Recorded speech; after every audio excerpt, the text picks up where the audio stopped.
saat yang lain main gitu, kita ngurusin jualan. Saya ngedorong gerobak, mikirin buat jualan besok gimana, dan pemasukan pun nggak ada gitu. Mungkin karena jualannya di gerobakan gitu kan, jadi sering dipandang sebelah mata gitu. Jualannya nggak keren gitu ya, karena kan kita nyari penghasilan bukan nyari keren gitu. Jadi kalau menurut saya nggak keren juga nggak apa-apa lah, asal ngasilin.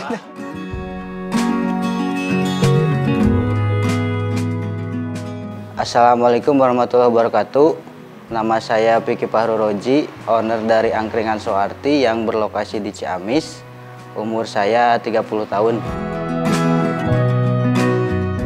Angkringan Soeharti berdiri dari 2013. Sebetulnya yang pertama membangun Angkringan Soeharti ini bukan saya, tapi temen sekelas waktu SMA berjalan, Angkringan Soeharti berjalan.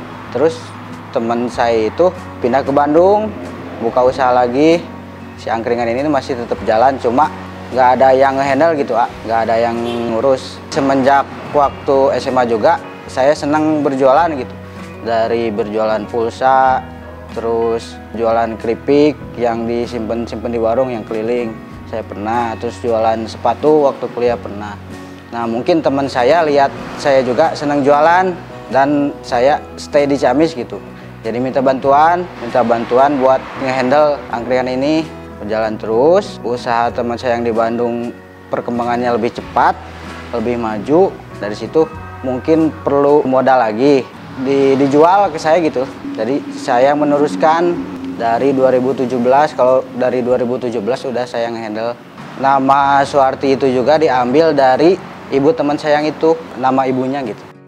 Karena awalnya yang di alun-alun, yang di gerobak. Nah ada informasi mau ada penataan buat kebersihan. Nah kan otomatis kalau nanti jadi kita harus pindah.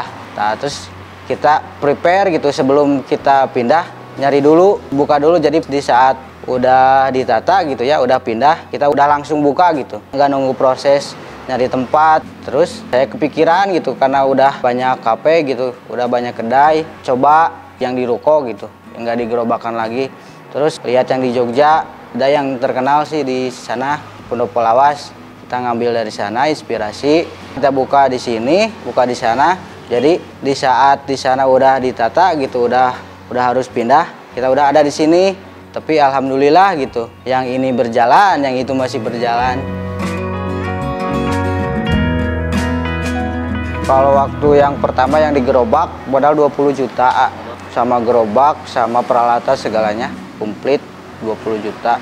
Kalau saya kan jualan mencari yang pesaingnya minim gitu. Jadi kalau saya belum siap, kalau pahit gitu harus bersaing. Jadi banyak kafe yang mungkin yang modern, yang bagus-bagus. Nah saya nyari apa nih yang mirip tapi nggak terlalu bersaing gitu. Maka saya ngambilnya yang klasik gitu, yang sederhana. Jadi ngambil pasarnya juga yang menengah ke bawah gitu. Dari range harga yang makanan, minuman yang kita jual juga harganya yang di bawah dari pasaran yang ada. Terus waktu dulu ngerintis angkringan perih lah dulu sih, waktu awal. Waktu masih di gerobak, omset paling dapat 100.000, 150.000. Terus yang kerja 2 orang, yang kerja 50 kali 2 100, omset 100, yang kerja 100 kan sebetulnya bingung gitu.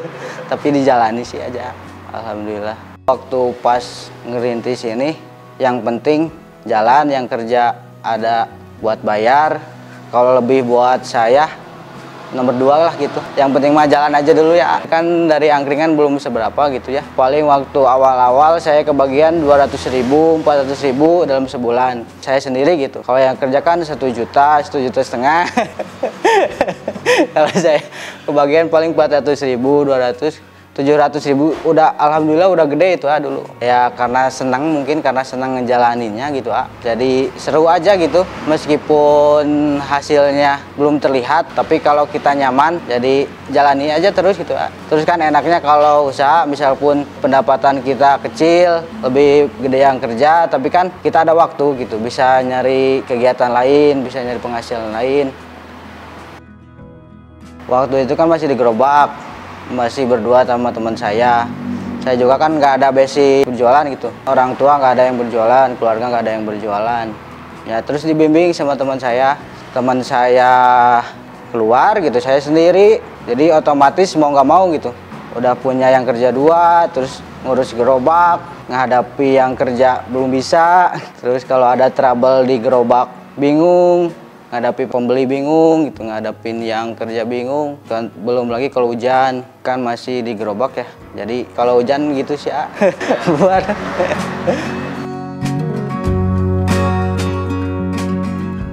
kan keluarga kebanyakan kerja ASN lah, jadi guru gitu. Bapak guru, jadi pengen anaknya itu mengikuti jejak bapaknya. Nah, maka saya disuruh kuliah di keguruan PJKR di Unigal. Kuliah tiap hari masuk, cuma hati nggak di sana gitu. Kuliah tapi yang dipikirin jualan. Nggak tahu kenapa jadi senangnya tuh jualan. Waktu gabung sama angkringan juga, bapak juga nggak ngerestui gitu, pengizinan. Pas gabung juga kan teman saya minta masukin modal, nggak ganti modal gitu. Sok saya ganti modal, nanti pembagian hasilnya berdasarkan modal yang saya masuk. Nyari uang modal itu minta ke orang tua, minta ke bapak, minta ke ibu. Gak ada yang ngasih, mana cenah mal bisa, iya cenah mal bener guys we. Iya cenah sekolah lulus kerja udah cenah tenang nyaman. Tapi kekeh gitu nyari uang kemana? Punya tabungan uang sedikit-sedikit, terus masih kurang. Punya HP 2 kan, dijual HP 1. Terus apa aja ya barang-barang saya yang bisa dijual dulu gitu. Meskipun belum tahu kedepannya gimana tuh, tapi karena keinginan mungkin udah pengen ya, terus berusaha sampai akhirnya orang tua pun mungkin melihat perkembangan, melihat hasil. Jadi alhamdulillah kalau sekarang malah orang tua yang pengen, yang support, buka apa lagi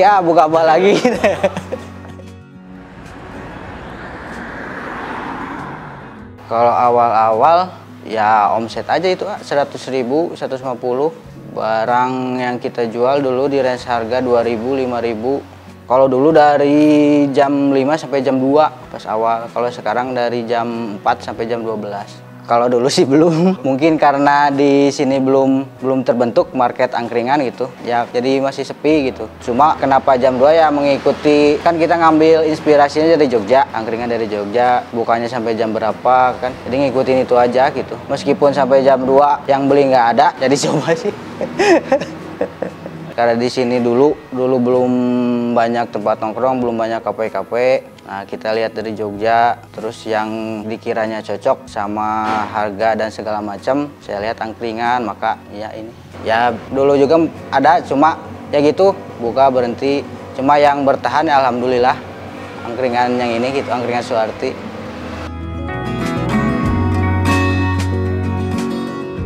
Kan saya kuliah karena mungkin agak bandel sedikit.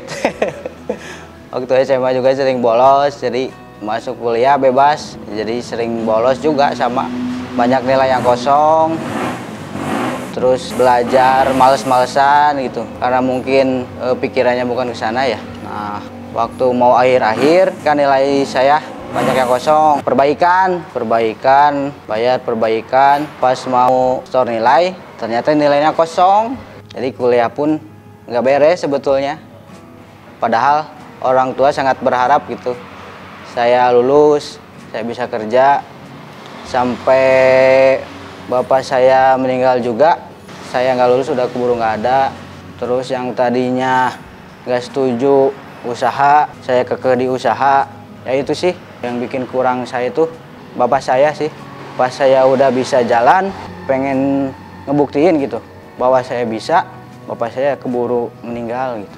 Mungkin bapak udah tahu karakter saya mungkin ya. Jadi saya kalau makin dilarang malah makin semangat. Jadi terus dilarang. Jadi dalam hati si bapak pengizinan, saya harus ngebuktiin gitu sampai bisa. Pas saat udah bisa, si bapaknya udah keburu nggak ada gitu.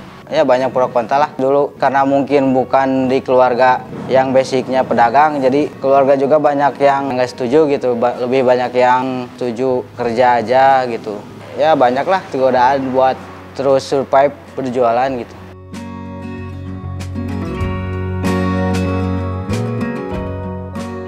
Terus kan yang bikin kuat karena waktu kuliah ibu saya mau biayain sampai beres, pokoknya harus beres. Nah, saya dikasih pilihan mau diberesin enggak, kan saya milih enggak gitu. Jadi otomatis saya harus bertanggung jawab mungkin ya, karena saya memilih jalan di jualan. Jadi mau nggak mau harus terus survive gitu, harus berhasil lah intinya. Karena kan istilahnya membuang kebaikan orang tua gitu ya, buat ngebiayain sekolah, justru saya malah nolak. Jadi harus survive mau nggak mau gitu, harus tanggung jawab.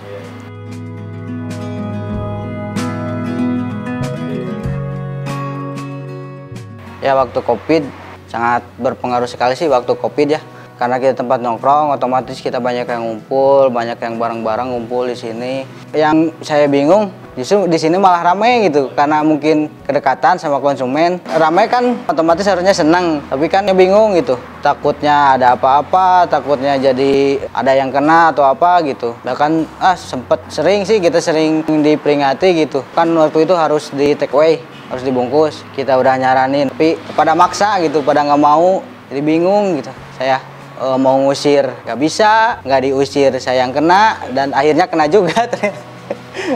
Lumayan kena hukuman, itu dihukum. Tapi alhamdulillah sekali. Ya kalau sekarang jadi berusaha diramein lagi susah.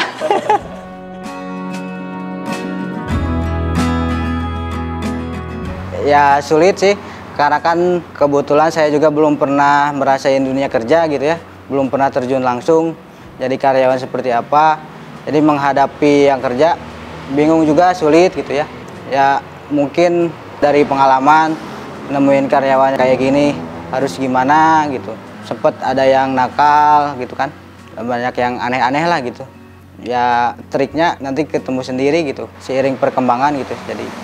Jadi bisa yang ngalami gitu. Pendapatan masih kecil, terus kan ada beban karyawan, ada beban perbaikan alat-alat kan, meskipun peralatan masak gitu ya, tapi kalau pendapatan kecil bingung juga gitu, bingung buat beli yang baru gitu. Sempet sih berapa bulan, cukup lama juga, pemasukan kecil, ternyata ya itu ada yang karyawan yang nakal gitu, ternyata setorannya nggak masuk ke kita gitu, diambil gitu. Kalau awal nggak pakai data gitu, jadi karyawan bawa barang nggak dihitung jumlah berapa gitu, pulang nggak dihitung jumlah berapa. Jadi kita yang penting percaya sama yang kerja, bawa uang segini, nyimpen barang, ternyata uangnya nggak masuk ke kita. Seiringnya perkembangan gitu, ketemu gitu triknya kayak gimana kita data, kita pakai komputer gitu, kita data.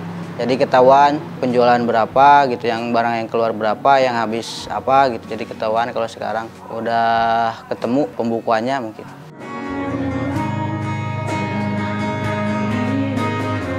Kesulitannya nyari yang jujur gitu ya. Kalau yang pengen kerja banyak, nyari yang jujur gitu, yang telaten, yang sabar, yang mau berjuang sama-sama susah gitu. Kadang kan biasa sih suka rajin di awal gitu, suka baik di awal, pertengahan ke sana nggak taunya gimana gitu kan.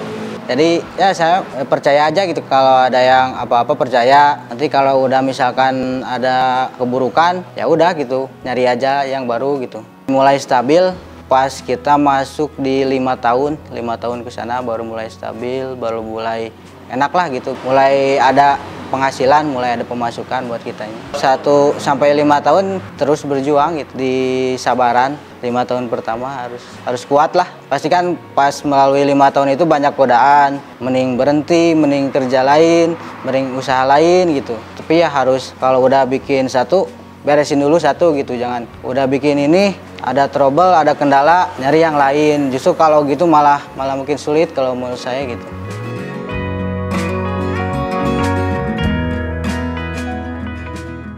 Titik terendah waktu itu memulai waktu masih ngerintis gitu kan, jualan, ngedorong gerobak, teman-teman yang lain gitu kan main jalan-jalan, saya ngedorong gerobak mikirin buat jualan besok gimana, dan pemasukan pun nggak ada gitu.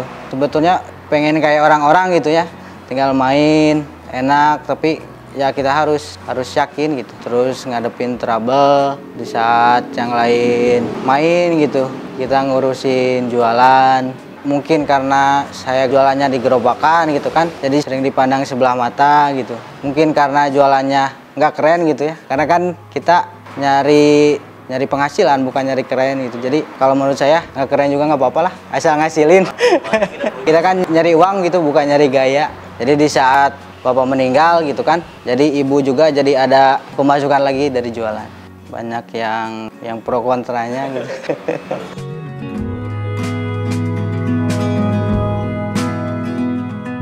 Per hari kalau dilihat dari penjualan ya minuman rata-rata 100 sampai 200 gelas. Jadi mungkin sekitar segitu sih ya.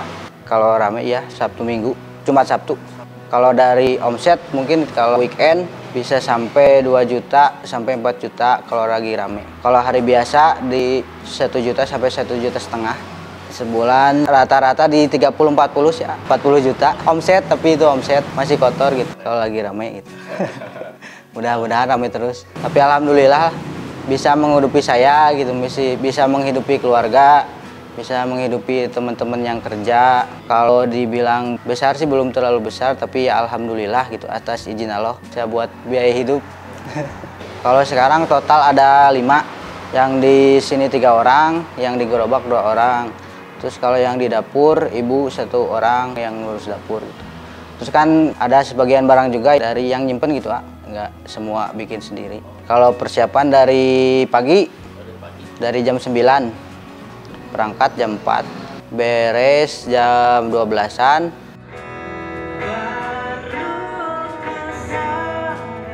Ya disengaja, justru kalau kita pakainya yang modern gitu, kurang dapet sih si suasana angkringannya. Jadi kita nyari yang klasik, malah meja atau apa yang bisa dibikin kita bikin sendiri sebetulnya. Jadi nggak perlu bagus, yang penting bisa dipakai lah gitu. Uniknya mungkin di situ mungkin ya. Kalau tempat-tempat lain ngutamain tempatnya bagus gitu ya, enak buat spot foto gitu ya. Kalau kita justru malah sebaliknya, dibikin sederhana, dibikin klasik, dibikin tempo dulu gitu. Meskipun kita jualan makanan ya, karena kan konsumennya kebanyakan anak muda. Jadi tempat juga menurut saya penting, maka ngambil konsep klasik gitu. Jadi meskipun nyari makanan, kalau sekarang gitu ya, kalau ke tempat makan bukan cuma makanan yang dilihat, kalau menurut saya gitu, enak diem di situnya gitu, nyaman. Jadi meskipun yang dicari makanan masih tetap harus terkonsep gitu tempatnya. Kalau menurut saya, kalau tempat nongkrong kita kan ngejarnya anak muda, orang tua juga alhamdulillah jadi banyak, yaitu mungkin bonus gitu, bonus buat kita di sini. Kita tetap konsisten aja gitu, ngejaga makanan, ngejaga tempat, ngejaga konsumen. Alhamdulillah konsumen kita loyal gitu, malah jadi pada dekat sama konsumen karena kan sering datangnya, sering jadi deket gitu. Jadi dijaga konsumen biar tetap betah di sini, biar tetap nyaman. Ya, alhamdulillah. Harapan buat angkringan Suharti ya mudah-mudahan bisa terus berjalan, bisa terus konsisten, bahkan bisa sampai diwarisin gitu, sampai kesananya gitu, bisa buka lagi gitu, bisa buka lagi di tempat lain. Kalau buat yang mau mulai usaha gitu, jangan takut, karena saya juga bermula dari nggak tahu apa-apa, nggak bisa apa-apa, bahkan modal pun bisa dikatakan ada sih cuma minim gitu. Tapi kalau yakin, kalau sabar, insya Allah gitu. Yang penting kita yakin, terus dijalani, insya Allah gitu. Jangan takut, karena saya juga dulu gak bisa apa-apa gitu, nggak tahu apa-apa. Alhamdulillah berpengaruh sekali sih. Kalau usaha kan harus benar-benar sabar. Terus jangan lihat kerja capek, justru usaha lebih capek kan. Pagi belanja, terus siangnya masak, malamnya jualan. Mau tidur pun kita tetap berpikir buat besok gimana gitu. Kalau pendapatan lagi menurun, buat besok belanja kurang, kan pikiran terkuras gitu. Jadi kalau yang nganggap usaha enak, ya enak kalau udah jalan gitu. Sebetulnya kalau enak lebih enak kerja kata saya. Jadi kan nggak bercabang gitu pemikiran. Enaknya kalau udah jalan, alhamdulillah enak. Cuma melalui prosesnya butuh perjuangan gitu, butuh kesabaran pasti. Karena angkringan basic makanya udah matang gitu. Pas dibikin di rumah udah dibikin matang, jadi di sini diangetin. Jadi proses di sini cuma ngetin gitu. Jadi supaya pas dimakan itu masih anget. Kalau di sana sama sih gitu kan. Karena kan kalau di sini gede ya tempatnya, lebih luas dari di sana. Kalau di sana kan agak sempit. Cuma kan kalau di sana keluar masuk gitu. Kalau di sini kan banyak yang stay agak lama. Kalau di sana meskipun kecil Jadi si konsumen juga ngerti, jadi pada keluar masuk gitu. Bisa ada yang datang tempat penuh, ada yang pergi gitu. Jadi alhamdulillah sih sama sejauh ini masih sama. Kalau untuk pengembangan, kalau saya biasa lebih lihat situasi sih ya, lihat yang sekarang lagi tren apa gitu, ngikuti perkembangan. Ketambah karena konsumen kita kebanyakan anak muda gitu. Jadi kita harus mengikuti perkembangan yang ada, terus kan sekarang lagi musimnya musik, kita ngikutin. Awalnya sih nggak ada hiburan gitu, nggak ada live musik, karena cuma di tempat lain lagi musim kita ngikutin. Terus di sosial media gitu kita ngikutin. Kalau saya sih nggak niat cepet-cepet buka, lihat dulu kan dari perkembangan, lihat dari penjualan. Kalau masih sedikit, buka lagi kan bingung nanti, karena mau ada penataan kita buka. Yang ini alhamdulillah atas izin Allah jalan, malah rame gitu, malah jadi bersaing. Yang di sana sama di sini jadi bersaing. Yang di sana belum tutup, yang ini ada gitu. Jadi alhamdulillah jadi ada cabang jadi 2 gitu awalnya gitu. Malah kan lucunya gini kan kalau misalkan yang ini nurun, penjualan yang ini nurun, yang itu lagi rame, yang kita promo yang ini gitu. Terus kalau yang itu lagi sepi, yang kita angkat yang itu. Jadi suruh bersaing gitu betul. Ya kan karena awalnya buat pindahan gitu. Jadi kita nyari yang dekat dari lokasi pertama gitu. Ternyata alhamdulillah malah jadi berkah.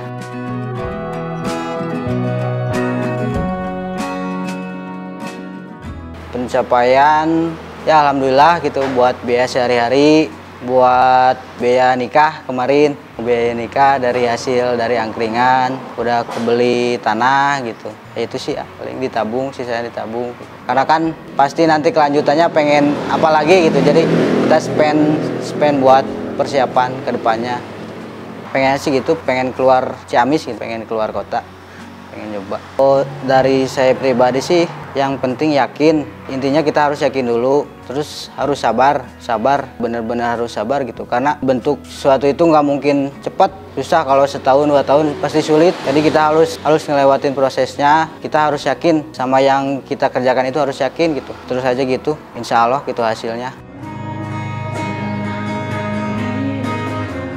Karena kan kita ngerintis harus ngebentuk dulu, harus ngebentuk pasar, harus ngebentuk konsumen, harus ngebentuk brand. Itu kan perlu waktu lama. Nah, si angkringan Suharti ini butuh waktu 5 tahun untuk mencapai ke sana dulu. Kita konsisten sih, konsisten. Jadi yang penting kita tiap hari buka gitu ya. Yang penting kita tiap hari buka, jangan sekarang buka, besok libur.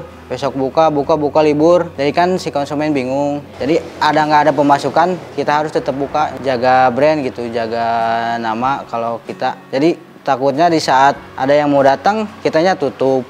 Jadi kan sekarang sepi nih, malam ini sepi, nggak ada buat belanja besok. Tadi saat besok tutup, ternyata malah mau ada yang datang, jadi kan konsumen bingung. Jadi yang tadinya mau datang jadi nggak datang, besoknya di saat buka, kemarin juga tutup gitu, takutnya gitu.